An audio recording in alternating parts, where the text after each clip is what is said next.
जो लोग गिरकर संभल जाता है वो अक्सर जिंदगी को समझ जाता है।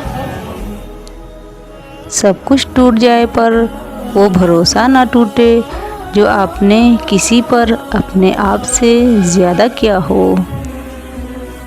साफ साफ बोलने वाले कड़वे ज़रूर होते हैं, लेकिन ये धोखेबाज नहीं होते।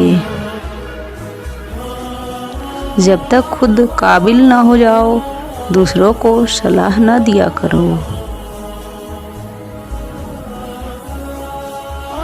राजी रहो खुदा की रजा में, तुमसे भी मजबूर इंसान है इस जहां में।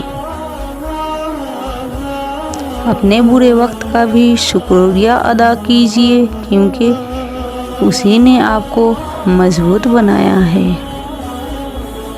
जिनके पास जीने का जुनून है उनको दुनिया की कोई ताकत नहीं हरा सकती। हालात के मारे होते हैं कुछ लोग, वरना काबिलियत तो सब में होती है। अगर आपको वीडियो पसंद आए तो लाइक और सब्सक्राइब करें, बेल आइकन प्रेस कर दें। शुक्रिया।